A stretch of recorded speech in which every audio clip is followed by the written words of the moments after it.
Queridos, a graça e a paz do Senhor Jesus. O pastor Anderson falou uma coisa muito séria. É uma responsabilidade muito grande ministrar a palavra de Deus.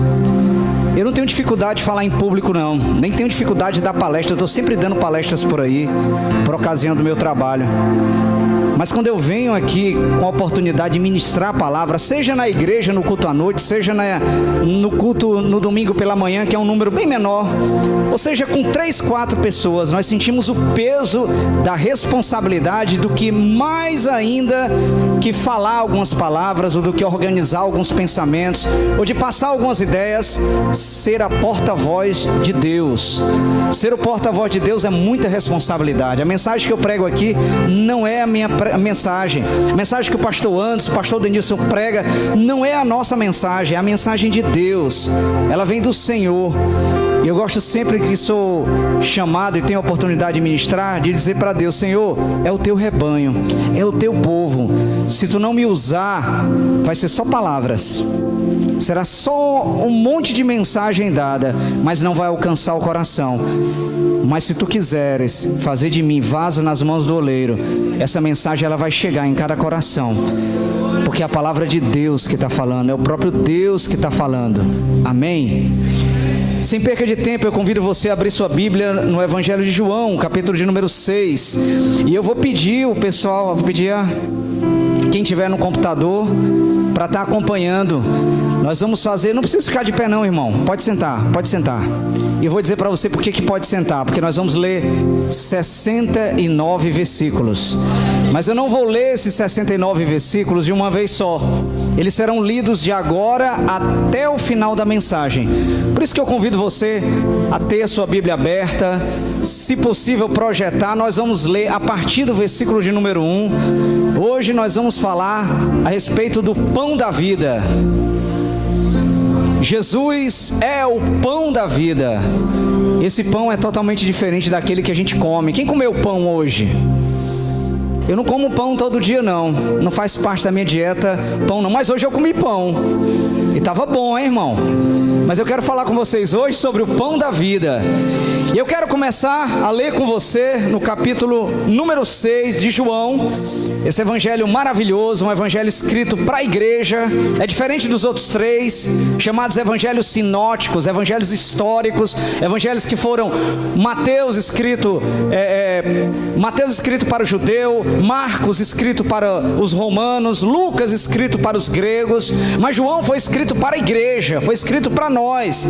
É um evangelho pessoal, é um evangelho que fala aos nossos corações, que fala sobre o relacionamento de Deus conosco, de como nós buscarmos a Deus. João escreve então no capítulo de número 6, versículo de número 1. Eu vou ler a partir, se você quiser acompanhar na tela, tá? Eu vou ler na tela para ficar todo mundo com a mesma tradução. Depois disso partiu Jesus para o outro lado do mar da Galileia, que é o de Tiberíades. E grande multidão o seguia, porque via os sinais que o operava sobre os enfermos. E Jesus subiu ao monte, assentou-se ali com os seus discípulos. E a Páscoa, a festa dos judeus, estava próxima. Então Jesus, levantando os olhos e vendo que uma grande multidão vinha ter com ele, disse a Filipe: onde compraremos pão para estes comerem? Mas dizia isso para os experimentar, porque ele bem sabia o que havia de fazer. Filipe respondeu-lhe: 200 dinheiros de pão, ou algumas traduções têm 200 denários, não lhes bastarão para que cada um deles tome um pouco. E um de seus discípulos, André, irmão de Simão Pedro, disse-lhe: está aqui um rapaz que tem 5 pães de cevada e 2 peixinhos. Mas o que é isso para tantos? E disse Jesus: mandai assentar os homens. E havia muita relva naquele lugar. Assentaram-se, pois, os homens em número de quase 5.000. E Jesus tomou os pães e, havendo dado graça, repartiu-os pelos discípulos, e os discípulos pelos que estavam assentados. E igualmente também dos peixes, quanto eles queriam. E quando estavam saciados, disse aos seus discípulos: recolhei os pedaços que sobraram, que sobejaram, para que nada se perca. E recolheram-nos, pois, e encheram 12 alcovas de pedaços dos 5 pães de cevada que sobejaram aos que haviam comido. Vendo, pois, aqueles homens o milagre que Jesus tinha feito, diziam: este é verdadeiramente o profeta que devias vir ao mundo. Nós vamos parar aqui e vamos continuar. Segura esse versículo, nós vamos continuar daqui a pouco. Eu quero começar contando para vocês a história do que estava acontecendo. A Bíblia diz que era o período de Páscoa, e pela tradição judaica, eles celebravam a Páscoa reuniam-se em grande multidão, em grande quantidade, para a celebração da Páscoa em Jerusalém. E eles estavam então numa grande multidão a caminho, e eles viram os sinais de Jesus, eles viram os milagres de Jesus, eles viram como o Senhor, por onde andava, como foi descrito certa vez por João Batista, onde ele andava os milagres aconteciam, onde ele andava o cego voltava a enxergar, o coxo se levantava e voltava a andar, o paralítico também, aquele que era mudo e surdo voltava a ouvir, voltava a falar, os milagres aconteciam. Certa vez, e agora daqui a pouco vai acontecer nessa história, Jesus andava sobre as águas, Jesus ressuscitava aquele que estava morto, aonde ele andava os milagres aconteciam. Mas o que nós precisamos saber é que os milagres só aconteciam com um propósito. Quando Jesus curava, ele não estava vendo apenas o enfermo que teria sua enfermidade curada, ele fazia isso para que as pessoas que estavam vendo vissem que ele era o próprio Deus feito homem. Ele fazia isso para autenticar a palavra dele, a pregação dele, para que soubessem que ele não era apenas mais um profeta, mas ele era o próprio Filho de Deus, que veio ao mundo para perdoar os nossos pecados. E nós vemos isso de forma muito clara naquele momento, numa descrição ainda nos evangelhos, que ele estava dentro de um local fechado pregando, e é descido um homem coxo, um homem que não podia se levantar, e foi descido até onde ele estava, e ele se aproxima daquele homem e disse: filho, os teus pecados estão perdoados. E quando ele diz isso, as pessoas são tomadas com grande comoção, se irritam até com Jesus, diz: quem és tu que está falando isso? Que autoridade tu tem para perdoar pecado? Só Deus pode perdoar pecado. E ele então diz: para que vocês saibam que o Filho do Homem tem poder para perdoar pecados, filho, levanta-te e anda. E aquele homem se levantou. Nós vemos descritos nos evangelhos 2 situações em que Jesus multiplica pão e peixe. Vocês sabiam disso? Às vezes a gente passa desapercebido e pensa que é uma só, mas existem 2 situações. Existe essa, que é a primeira multiplicação, em que Jesus olha para aquela grande multidão e disse: o que é que nós vamos dar a eles de comer? E a própria Bíblia diz que ele já sabia o que ele estava falando, ele fez isso para testar, ele sabia que providência seria dada. E alguém chega para ele então e diz: olha, nós temos 5 pães e 2 peixinhos. Ele disse: ótimo, é o suficiente, porque para Jesus não interessa a quantidade, ele multiplica. Não interessa o quanto tem, não interessa o que você tem, não interessa se você acha que você tem pouco, não interessa que você acha pouco capaz, não interessa se você olha e diz: eu sou tão pequenininho, porque Jesus adora pegar os pequenos para confundir os grandes. Ele adora pegar aquilo que parece que não tem, para mostrar que quando ele entra no jogo, o jogo está ganho. Aleluia. Há um outro momento de multiplicação, esse é a multiplicação de 5 pães, lembre disso, e 2 peixinhos, por uma multidão de 5.000 homens. Pastor, eram 5.000 pessoas? Não, eram 5.000 homens. Há quem se diga que provavelmente eram 20.000 pessoas, porque dentre eles só era contado como homem aquele que tinha idade adulta, depois dos 30 anos de idade, a idade adulta judaica. E não eram contados idosos, nem eram contadas as mulheres e crianças. Então era cerca de 20.000 pessoas. A segunda multiplicação, haviam 7 pães, e a Bíblia diz alguns peixinhos, não diz quanto. E ele alimentou 4.000 homens. tá? Só para vocês entenderem e lembrarem. Só que na segunda multiplicação, Jesus olha e diz: eu estou preocupado com essa multidão. É uma multidão muito grande, eles estão aqui há 3 dias ouvindo a minha pregação, ouvindo a minha mensagem. Eu estou preocupado com eles, eles vão desfalecer. Jesus mostrou uma grande preocupação com a fome do povo e multiplicou para que pudesse alimentar. Mas eu falo isso para que você entenda que tem uma diferença muito grande, porque nessa primeira multiplicação não havia uma preocupação de Jesus de saciar a fome deles. Jesus não demonstra isso nessas palavras. Ele olha e diz: como é que nós vamos dar pão para eles? Jesus tinha, e eu quero que você compreenda isso, e nós vamos entender isso no decorrer do capítulo. Ele tinha uma estratégia, ele tinha um plano, ele tinha algo em mente para se alcançar através daquela primeira multiplicação. E ele alimenta então o povo, e a Bíblia diz que quando ele alimenta aquele povo, ele diz: ah, realmente, né? Esse homem é um grande profeta, realmente, ele é especial, porque eles tinham comido pão. O povo estava extremamente satisfeito, porque tinha comido pão e peixe, porque tinha saciado a sua fome, porque tinha resolvido o seu problema. O próprio texto no começo diz que eles seguiam, as multidões seguiam Jesus por causa dos milagres.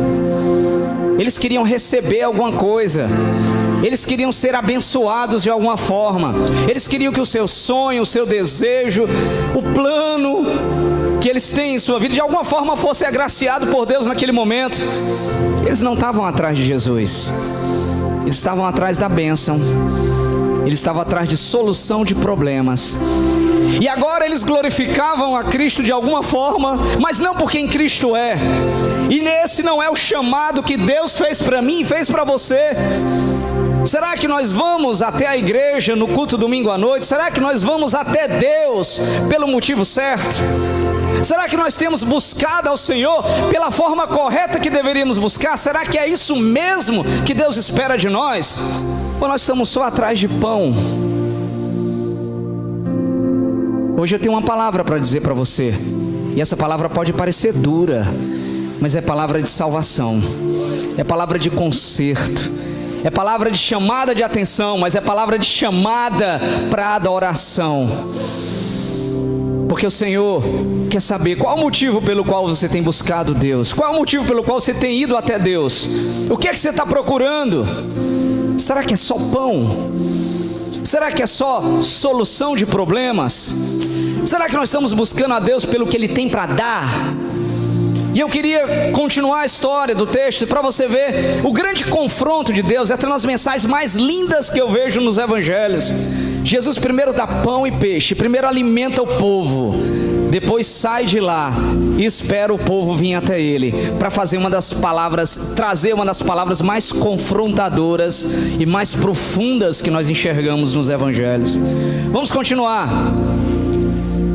Sabendo, pois, Jesus que haviam de vir arrebatá-lo para fazerem rei, queriam isso, né? Vamos fazer dele rei. E por que Jesus fugiu? Ele não estava querendo ser rei desse mundo, da forma como eles queriam, um rei secular, um rei para governar. Mas eles queriam, porque queria alguém que desse pão, alguém que os alimentasse, alguém que resolvesse os seus problemas. É isso que eles queriam. E aí quando Jesus ficou sabendo que eles queriam arrebatá-lo, ele disse: opa, peraí, eu tenho que sair daqui. Não é isso, não é para isso que eu vim, não é esse o meu objetivo. E quando veio a tarde, os seus discípulos desceram para o mar. Eles estavam perto do mar da Galileia, o mar de Tiberíades. E eles desceram então para o mar. Eles tinham barco, alguns deles eram pescadores. E entrando no barco, atravessaram o mar em direção a Cafarnaum. E era já escuro, e ainda Jesus não tinha chegado ao pé deles. E o mar se levantou, porque um grande vento o assoprava. E tendo navegado uns 25 ou 30 estádios, viram a Jesus andando sobre o mar e aproximando-se do barco, e temeram. Mas ele disse: sou eu, não temais. Você viu que ele não vai parar para detalhar o que aconteceu. Outros evangelhos detalham aí, voltam a atenção para o que estava acontecendo ali, voltam a atenção para o momento do temor deles, do medo que eles sentiram. Mas aqui não. Você vê, João só está preocupado em dizer A continuação, Jesus alimentou o povo, depois fugiu de lá e foi para Cafarnaum e ficou esperando o povo ir. Ele colocou a minhoca no anzol, se você me entende o que eu estou dizendo, e jogou na água e esperou o peixe morder. Vamos continuar. Então eles de boa mente o receberam no barco e logo o barco chegou à terra para onde iam. No dia seguinte, a multidão que estava do outro lado do mar, vendo que não havia ali mais do que um barquinho, a não ser aquele no qual os discípulos haviam entrado, e que Jesus não entrara com os seus discípulos naquele barquinho, mas que os seus discípulos tinham ido sozinhos. Vamos continuar, irmãos. É longo o texto, mas eu quero que vocês entendam a história toda. Contudo, outros barquinhos tinham chegado de Tiberíades, perto do lugar onde comeram o pão, havendo o Senhor dado graças. Vendo, pois, a multidão que Jesus não estava ali, nem os seus discípulos, entraram eles também nos barcos e foram a Cafarnaum em busca de Jesus. Ele disse: opa, peraí, nós somos saciados, nosso problema foi resolvido, está todo mundo de barriga cheia. Quem é esse homem que pegou uma quantidade tão pequena de comida e multiplicou de um jeito que todo mundo ficou saciado? Vamos atrás dele. Mas continuavam atrás do pão. Era pão que eles queriam. Eles queriam soluções, eles não queriam Cristo, eles não queriam o Salvador, eles não queriam o Messias, eles queriam pão. Amém? Estão entendendo? E achando no outro lado do mar, disseram-lhe: Rabi, quando chegaste aqui? Estava interessado: mas Senhor, tu chegou por aqui, tu está por aqui, coisa boa, Senhor, nós estamos aqui para te ver. Quer dizer, o que tu tem para nos dar? Queremos mais pão. Jesus respondeu-lhes e disse: na verdade vos digo que me buscais, não pelos sinais que vistes, mas porque comestes o pão e vos saciaste. Chegou a hora de Jesus revelar, chegou a hora dele puxar o anzol, chegou a hora de me dizer: olha, vocês estão pensando que estão me enganando? Vocês estão pensando que estão querendo de alguma forma enganar a mim, dizendo que estão atrás de mim, ou estão atrás dos sinais? Vocês estão querendo pão. Vocês vieram até mim porque comeram e gostaram, e se saciaram, e encheram a barriga, estão querendo encher de novo. E tem gente que vai para a igreja só assim, irmão. Só vai quando está com fome, só vai quando está na dificuldade, só vai quando o coração está apertado, só vai quando o sofrimento está batendo e vai para aliviar o sofrimento. Ou às vezes ele está indo porque ele está buscando alguma coisa. Eu estou indo porque eu creio que Deus vai me dar vitória, Deus vai me dar a bênção, Deus vai abrir uma porta para mim, Deus vai resolver o meu problema, Deus vai realizar o meu sonho. Eu não estou querendo dizer que Deus não possa fazer nada disso não, irmão. Mas eu lembro que o apóstolo Paulo disse lá na primeira carta aos Coríntios, no capítulo número 15: se buscamos em Cristo somente nessa vida, nós somos os mais miseráveis dos homens. Se a nossa esperança em Deus é só o que Ele pode fazer por nós, que pena que eu tenho de cada um de nós, que pena que Deus tem de cada um de nós, porque nós somos os mais miseráveis dos homens. Se nosso interesse em Cristo é só o que Ele tem para nos dar, que evangelho é esse? Que Senhor é esse que nós temos?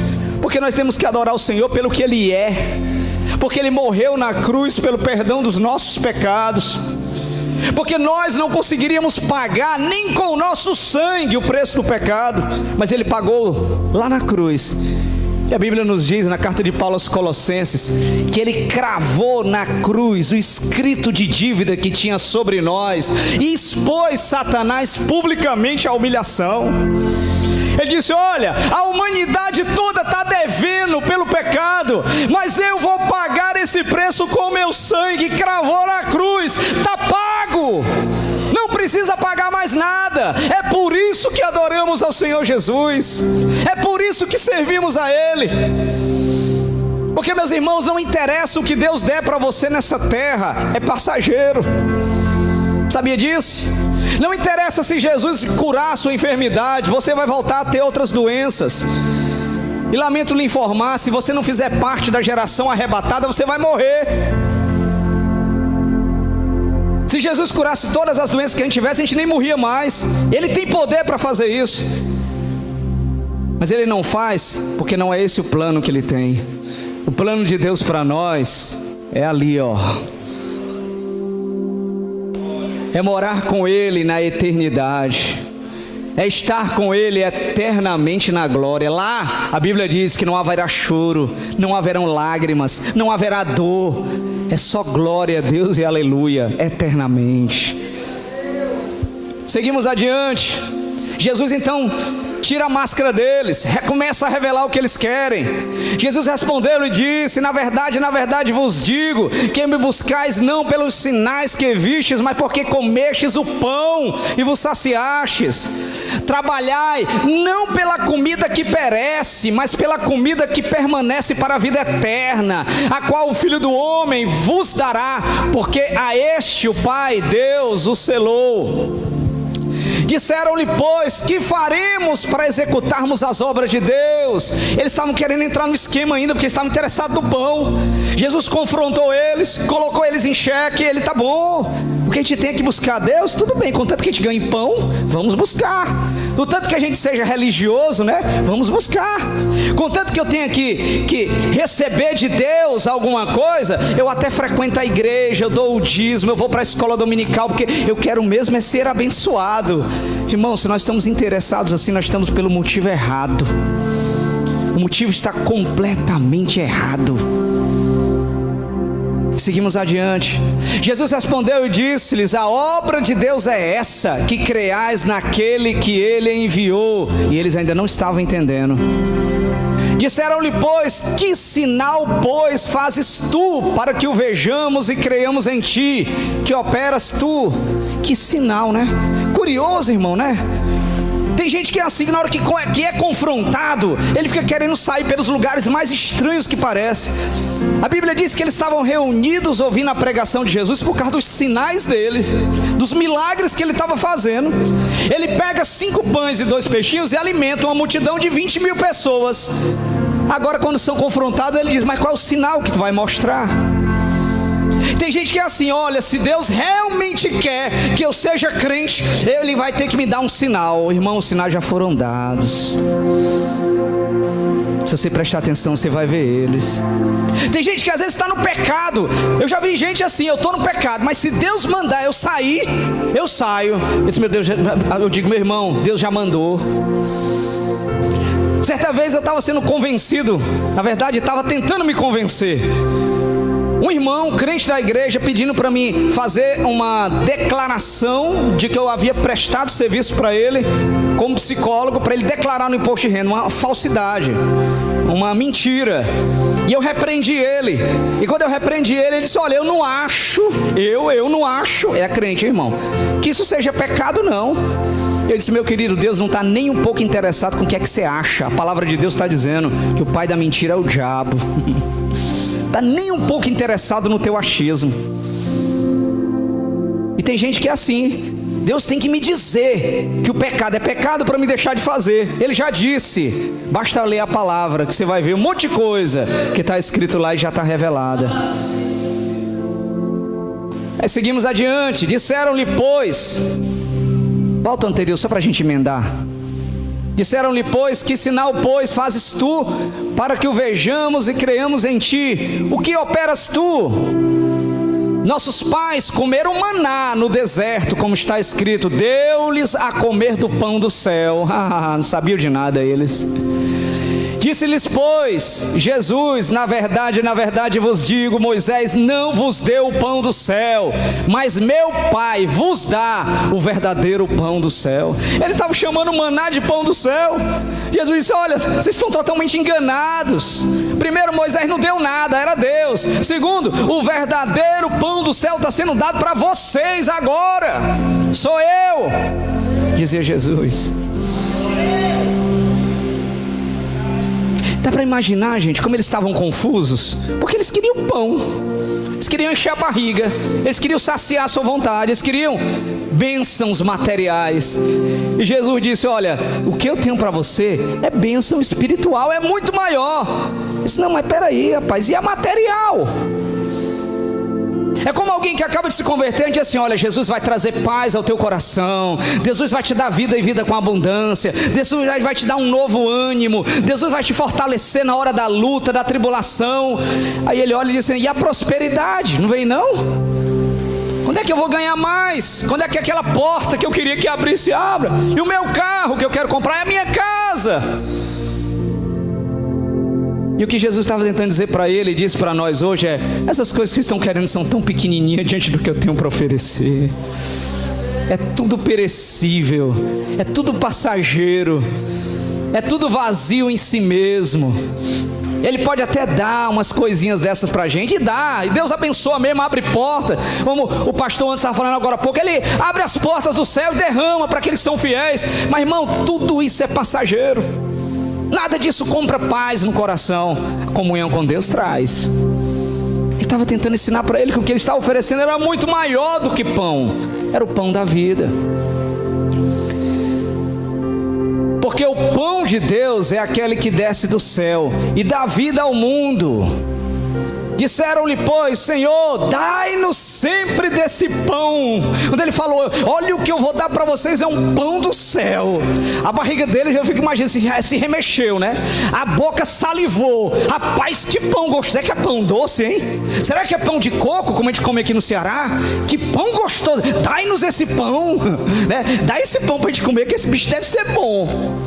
Não estava entendendo nada, irmão. E tem gente assim, passa 20 anos na igreja e não entende nada. Não entende nada. Certa vez eu estava conversando com um irmão que pertence a uma dessas igrejas neopentecostais que tem por aí, que prega muita prosperidade.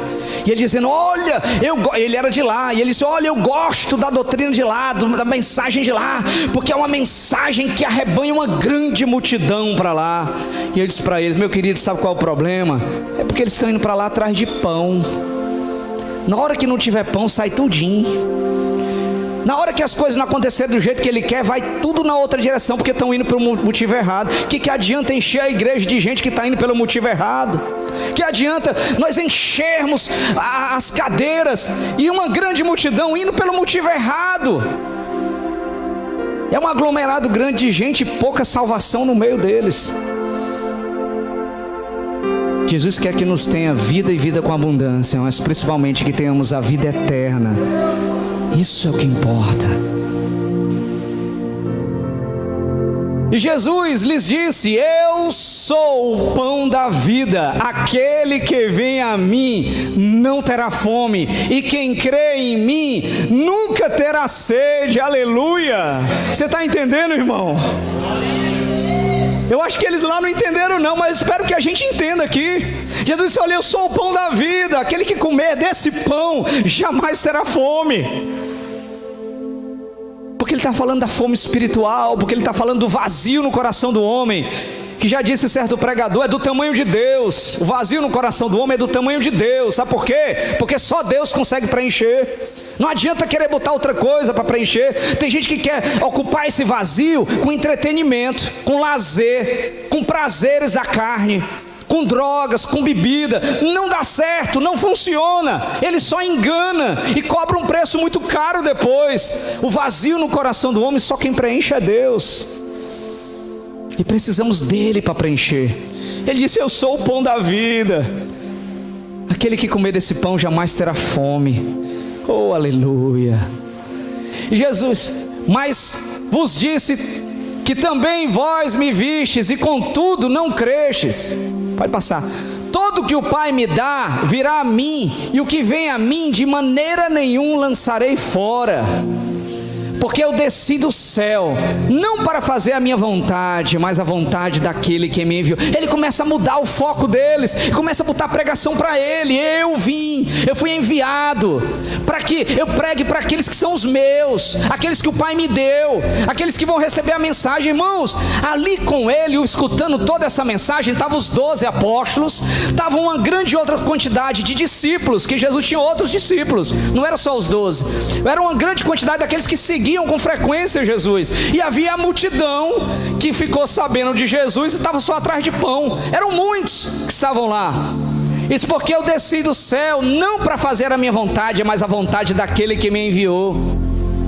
E a vontade do Pai que me enviou é esta, que nenhum de nenhum de todos aqueles que me deu se perca, mas que eu ressuscite no último dia. Ele dizendo que o grande interesse de Deus conosco não é resolver os nossos problemas nessa vida, não. Ele também resolve, mas isso aqui é só para a gente aguentar as pontas, é só para a gente sobreviver e aprender que Ele é Deus de providência, Ele é Deus que cuida, Ele é Deus que ampara, Ele é Deus que supre e tem para nós a vida eterna. O grande projeto dele é a ressurreição. O grande projeto dele é que nós não sejamos vencidos pela morte, como ele também não foi vencido pela morte, que venhamos a ressuscitar com ele no dia do arrebatamento da igreja. Aleluia.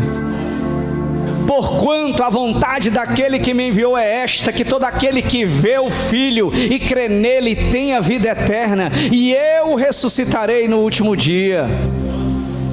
Murmuravam, pois, dele os judeus, porque dissera: eu sou o pão que desceu do céu. Agora eles começam a reclamar. Eles até queriam o pão, eles até estavam interessados por aquele pão diferente que Jesus estava falando. Mas quando Jesus disse que era ele, eles começaram a reclamar, começaram a murmurar, começaram a criticar Jesus, porque Jesus disse que ele era o pão.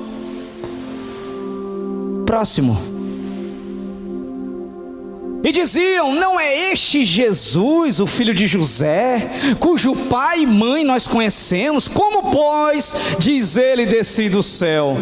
É fácil, né, irmão? Na hora que a bênção está chegando, ninguém fala nada, vai lá só pegar o seu pedacinho. Na hora que é confrontado, a gente coloca em xeque. Ué, peraí, esse pessoal aí que está pregando, esse pessoal que está cantando, não é tudo gente como a gente, não? Não é tudo ser humano mortal igual a gente, não? Cheio de defeitos, cheio de... Por que eu tenho que ouvir essa mensagem, né? Entenderam, irmão? Na hora que foram confrontados, aí eles lembraram que ele era filho de José, o carpinteiro. Eles lembraram que ele vinha de Nazaré, mas não lembraram isso quando ele estava multiplicando os pães e estava fazendo os sinais. Foi só quando foi confrontado. Não vamos, Senhor, não vamos de jeito nenhum impedir o confronto de Deus. Deus tem plano sim de nos confrontar de vez em quando, de colocar em xeque muita coisa que a gente toma como referência na nossa vida, como verdades que às vezes não são, colocar elas em xeque, para que Ele domine a gente por completo, para que Ele seja Senhor da nossa vida, para que Ele tire todas as impurezas, para que faça de nós um caráter semelhante ao caráter de Cristo. Ele tem que confrontar, mas quando Ele vem a confrontar, não vamos bater de frente não, irmão, vamos deixar Ele falar, e vamos ouvir, e vamos aprender com Ele. Aleluia. Respondeu, pois, Jesus, disse-lhes: não murmureis entre vós.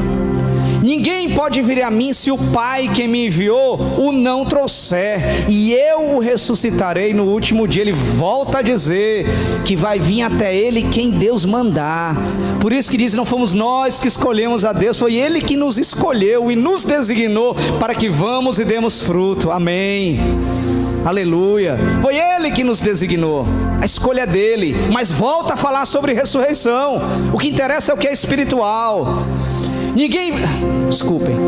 Está escrito nos profetas: e serão todos ensinados por Deus. Portanto, todo aquele que do Pai ouviu e aprendeu, vem a mim. Não que alguém visse ao Pai, a não ser aquele que é de Deus. Este tem visto ao Pai. Na verdade vos digo que aquele que crê em mim tem a vida eterna. E tem pão melhor do que a vida eterna, irmão? Alguém aqui quer morrer? Tomara que não. A gente chama isso de ideação suicida.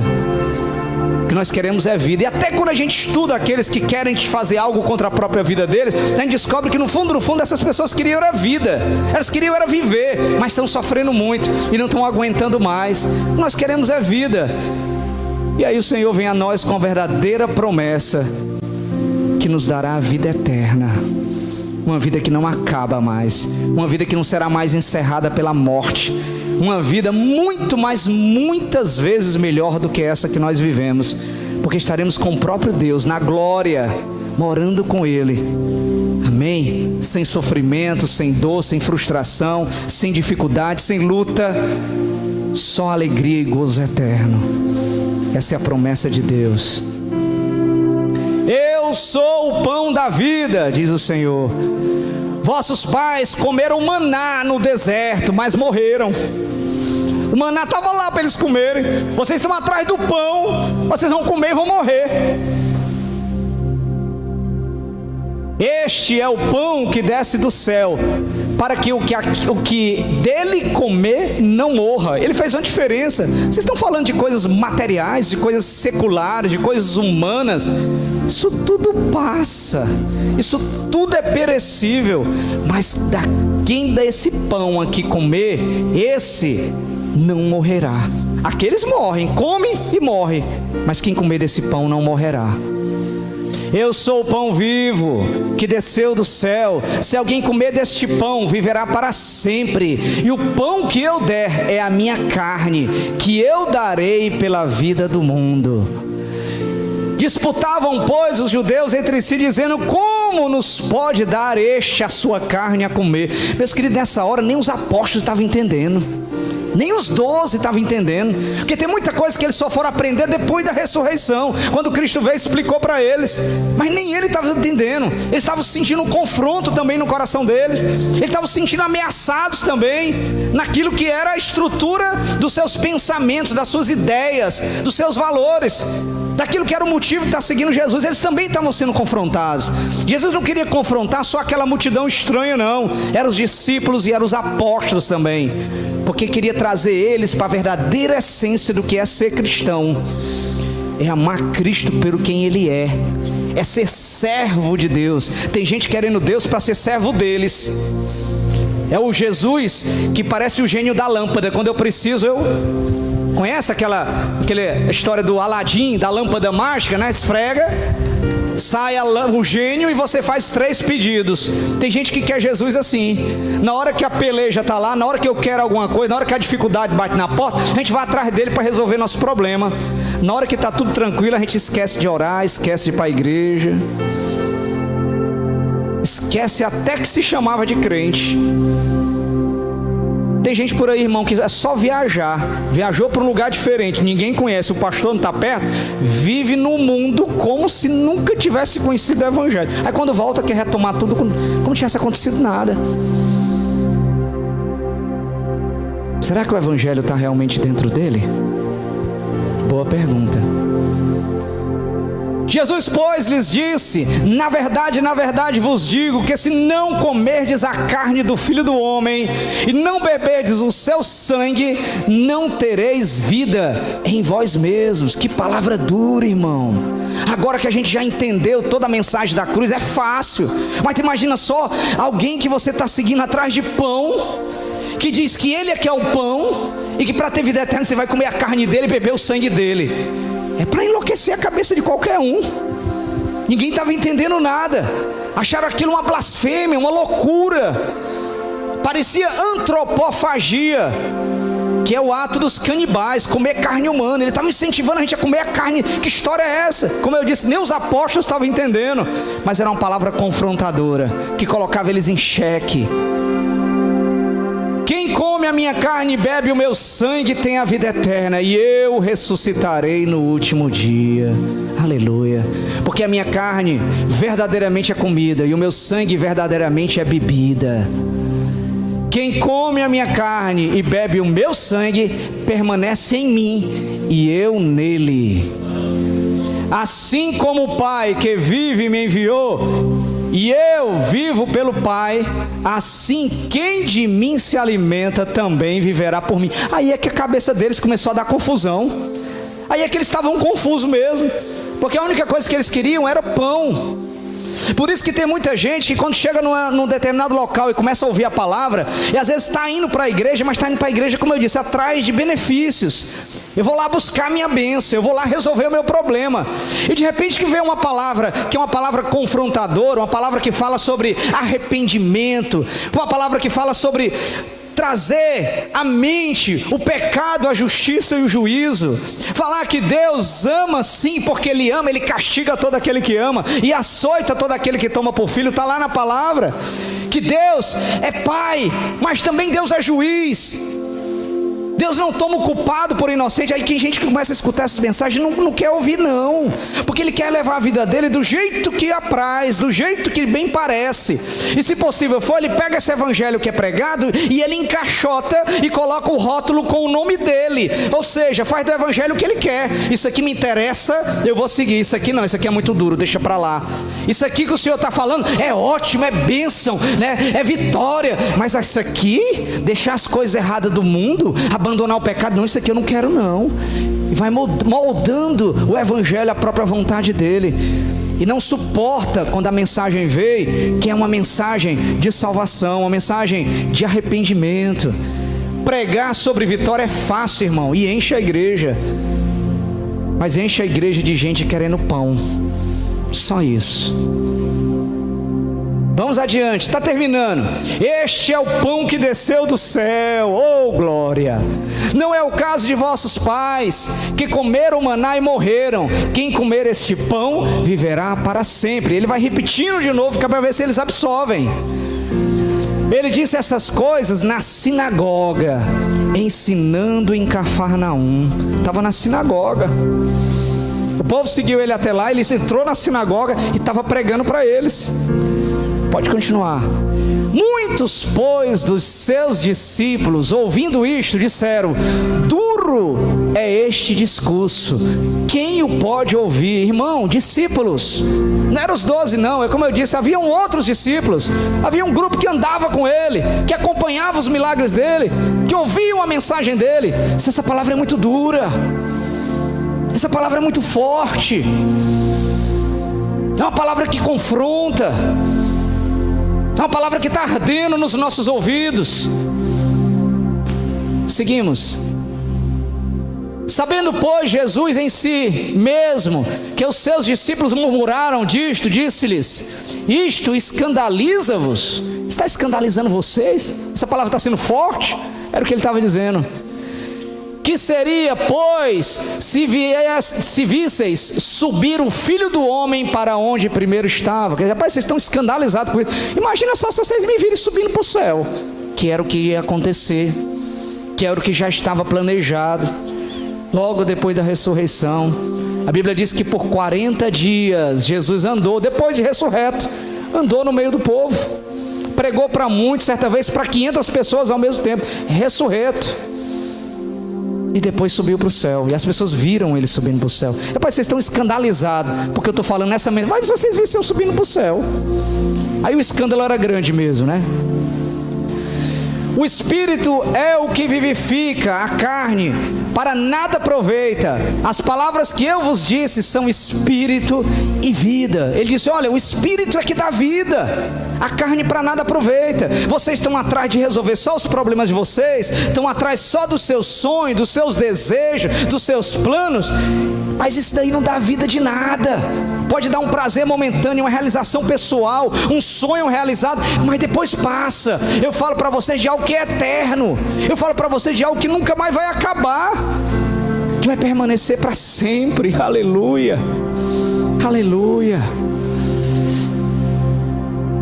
Mas há alguns de vós que não creem, porque bem sabia Jesus que desde o princípio quem eram os que não criam e quem era o que havia de entregar. E dizia: por isso eu vos disse que ninguém pode vir a mim se por meu Pai não lhe for concedido. Isso que a gente diz, aqueles que às vezes passam pouco tempo na igreja, depois vai embora, nunca mais volta, é porque aqui nunca foi o lugar dele. Eles nunca se converteram de verdade, eles nunca aceitaram a mensagem da cruz. Paulo, escrevendo aos Romanos, diz que a mensagem da cruz, ela é loucura para aqueles que perecem. É loucura. Alguém que diz que é o próprio Deus, alguém que diz que é o soberano Senhor, vem ao mundo para morrer. Por que eles estavam com dificuldade de entender que Cristo não veio para fazer milagres? Os milagres faziam parte do projeto, mas não era a finalidade. Cristo veio para morrer pelos nossos pecados e para ressuscitar o terceiro dia, para mostrar que venceu a morte, e todo aquele que nele crê também venceria. Esse era o propósito, esse era o objetivo. E tem gente achando ainda que quer Cristo pelo que ele tem para fazer. Não estão entendendo nada. Desde então, muitos dos seus discípulos tornaram para trás e já não andavam com ele. Jesus foi abandonado por muitos de seus discípulos por causa dessa palavra confrontadora. E aí vem o momento do confronto final, o confronto com os próprios 12, né? Os 12, o time de elite de Jesus. Então disse Jesus aos 12: quereis vós também retirar? Jesus olhou para eles: e vocês não querem também não? Quer ver aquela multidão indo embora, os discípulos que já seguiam ele, já estavam com um bocado de tempo, tudo indo embora. Ele olha para os 12: e vocês não querem também não? Se quiser pode pegar o beco, que eu não vou mudar a mensagem não. Se quiser podem ir para onde quiserem ir, que a minha palavra vai continuar sendo a mesma. O plano de salvação ainda é o mesmo, o projeto de Deus ainda é o mesmo. O que é certo continua certo, o que é errado continua errado. A mensagem não tem que ser mudada para agradar as pessoas não. A mensagem tem que ser dita como ela é. E quem não quiser seguir, não venha mais, disse Jesus. Vocês também não querem não? Você não quer ir também não? E olha só o que é que Pedro responde. Respondeu-lhe, pois, Simão Pedro: Senhor, para quem iremos nós? Tu tens as palavras de vida eterna. Oh, glória! Último versículo: e nós temos crido e conhecido que tu és o Cristo, Filho de Deus vivente. É o momento da peneira. Jesus colocou uma grande peneira ali, muitos abandonaram. Ele olha para os 12: vocês não querem também não? E Simão Pedro diz: mas Senhor, para onde iremos nós? Para quem iremos nós?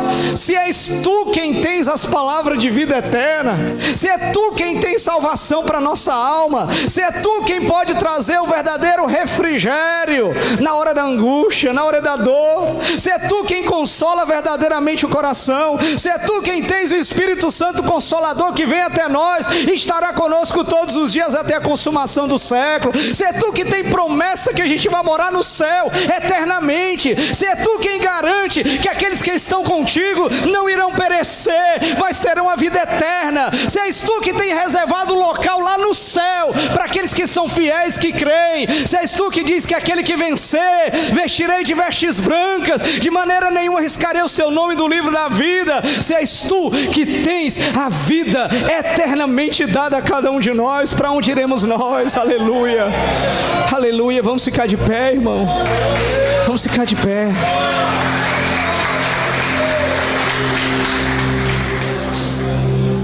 Eu queria convidar você que ouviu essa palavra, que foi confrontado, que mexeu com você, e não tenha vergonha não. Se por acaso você diz assim: puxa, eu acho que eu estava pelo motivo errado, eu acho que eu tenho buscado muito a Deus, é só aquilo que pode ser bom para mim, eu acho que eu tenho sido movido apenas por aquilo que me agrada. Vem aqui na frente que eu quero orar por você.